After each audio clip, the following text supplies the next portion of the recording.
গঙ্গাসাগরের জল আর স্বামী বিবেকানন্দের আদর্শ অনুপ্রাণিত হয়ে এখানে সকল ক্যাম্প সবাই একত্রিত হয়ে এক বিশাল রক্তদান শিবিরের আয়োজন করা হয় প্রত্যেক বছর এই গঙ্গাসাগরে। আর প্রত্যেক বছরের মতন এবছরেও সুন্দরবনের উন্নয়ন মন্ত্রী শ্রী বঙ্কিমচন্দ্র হাজরা মহাশয় ফুল চড়িয়ে এই শুভ সূচনা শুরু করে থাকে। আর তারই গল্প নিয়ে আজকের এই ছোট্ট ভিডিও।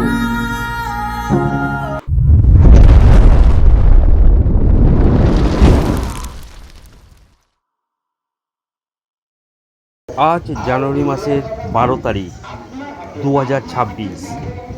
তো আমি এখন সার্কিট হাউসে। এখানে এক বিশাল রক্তদান শিবির আয়োজন করা হয়েছে। মেলা অফিসে ঢুকলাম সকালবেলা। তো এখন মেলা অফিসে চলছে আজকে স্বামী বিবেকানন্দ জন্মদিন উপলক্ষে ব্লাড ডোনেশন ক্যাম্প। তো সেইটাই তুলে ধরবো আজকের ভিডিওতে।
বলছি এখনো পর্যন্ত মানে কতজন মানে ব্লাড দিল? আরো বেশি, 50-এর বেশি হয়েছে। তো কত হওয়ার চান্স আছে? কত হওয়ার চান্স আছে, এবার কতজন আসবে সেটা আরে তাও আনুমানিক কত হতে পারে? 100 100 হবে। হ্যাঁ ওইটা তো দরকার, 100 তো দরকার।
ব্লাড ডোনেশন এখানে হচ্ছে, খুবই ভালো চলছে, অনেকে ব্লাড দিচ্ছে স্বেচ্ছায়। যে রক্তদান এরা অনেকে কনসাসও আছে যে রক্ত প্রয়োজন আছে, রক্ত দেওয়ার দরকার অনেক সুস্থ বা অসুস্থ রোগীকে বাঁচানোর জন্য। তো এখন পর্যন্ত কতজন ব্লাড মোটামুটি এখন সেরকম হিসেব পাইনি, মোটামুটি 30-35 মতো হয়ে গেছে।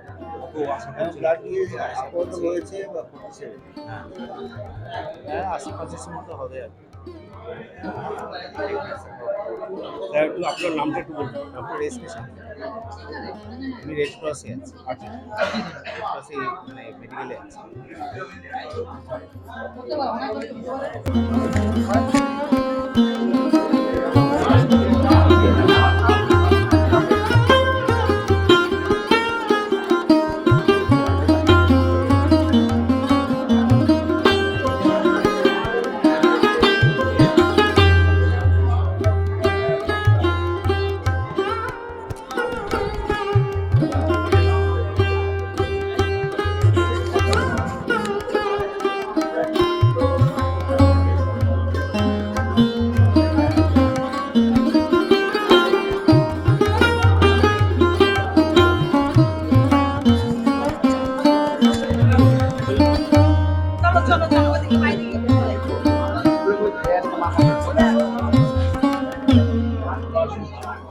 এখন যে ঘটনাটি দেখছেন আপনারা, ইনি রক্ত দিতে এসেছিলেন।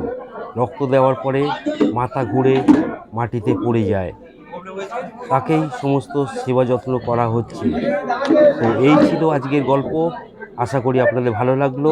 আর যদি ভালো লাগে তো লাইক, শেয়ার, সাবস্ক্রাইব করতে একদমই ভুলবেন না। আপনারা ভালো থাকুন, সুস্থ থাকুন, আর চলো ঘুরিয়ে দেখতে থাকুন।